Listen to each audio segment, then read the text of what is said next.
ये इसके पहले क्वेश्चन नंबर 30 तक हो गया था। ये वास्तविक संख्या का एक ऑब्जेक्टिव को हम सीरीज चला रहा है, उसमें क्वेश्चन नंबर 31 देखेंगे। इसके पहले 30 तक हो गया था। क्वेश्चन नंबर 31 क्या कह रहा है, वास्तविक संख्या का जितना भी 2011 से लेकर 2026 तक जितना भी क्वेश्चन आया उसका इस वीडियो में सॉल्व होगा, देखिएगा। तो क्वेश्चन नंबर 30 को हो गया था। क्वेश्चन नंबर 31, निम्न में कौन सी संख्या आभास संख्या है? निम्न में कौन सी संख्या आभास संख्या? सबसे पहले हम लोग जानेंगे आभास संख्या किसे कहते हैं। तो वैसी संख्या जो एक से कटे और अपने आप से कटे उसे आभास संख्या कहते हैं। तो यहाँ पे 29 है, 25 है, 16 है, 15 है। तो एक से कटे और अपने आप से कटे, तो देखिए 25 कोई ना कोई से तो कट ही रहा है, 16 कोई ना कोई से कटे 4 से कट रहा है, 15 3 से कट रहा है, 5 से कट रहा है, 29 एक ऐसा है जो कोई से नहीं कट रहा है, ओनली। क्वेश्चन नंबर 32 ये कह रहा है किसी पूर्णांक m के लिए सम संख्या का रूप है। किसी पूर्णांक m के लिए, अब पूर्णांक संख्या कौन कौन होता है? पूर्णांक कौन कौन हो सकता है? 0, 1, 2, 3, -1, -2, -3।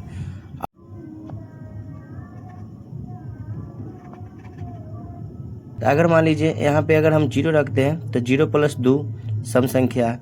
अगर हम 1 रखते हैं तो 1 + 2 3 हो जाता है, तो ये हो जाएगा विषम, ये तो नहीं होगा।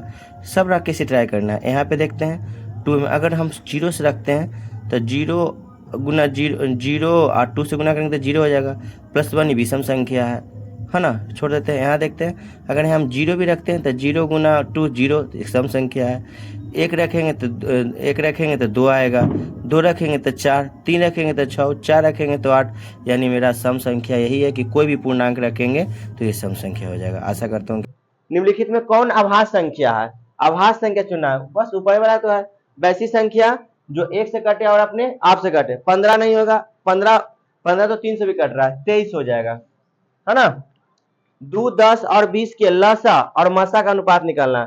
सबसे पहले 2, 10 और 20 का लसा निकाल लेते हैं। लसा कैसे निकालेंगे? लसा और मसा दोनों का है ना, तो हम लोग क्या करें, सबसे पहले 2 और 10 और 20 का लसा भी निकालना है, मसा भी निकालना है। तो गुणनखंड से कर लेते हैं, है ना, तुरंत हो जाएगा।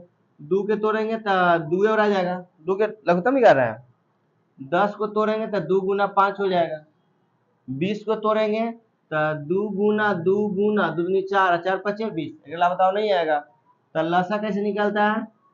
लसा बराबर जो तीनों में मिला वो एगो, जो कम से कम 2 गो में मिला एगो, एक केले है ओकरो लिख देना है।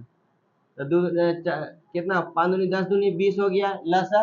अब मसा क्या होता है? जो दोनों तीनों में मिले तो 2। मसा कितना हो जाएगा? जो दोनों तीनों मिले तो 2। 20 और 2 का अनुपात करेंगे तो क्या कर रहा है? लसा और मसा, यानी 20/2।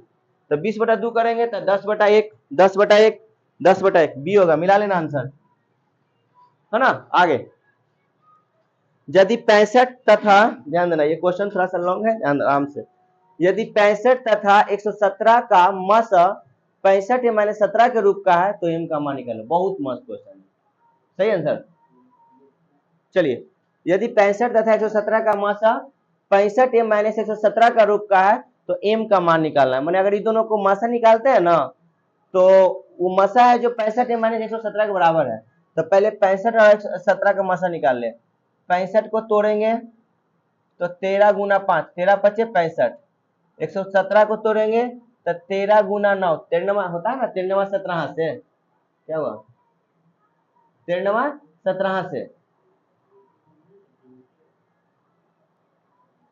13 17 से, ध्यान दीजिएगा।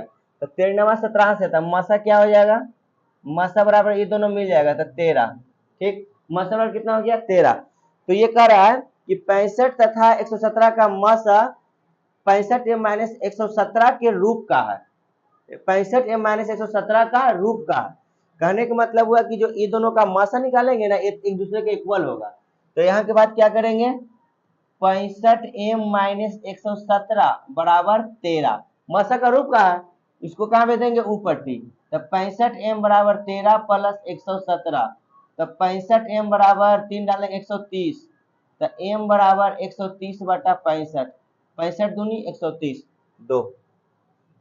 ठीक है।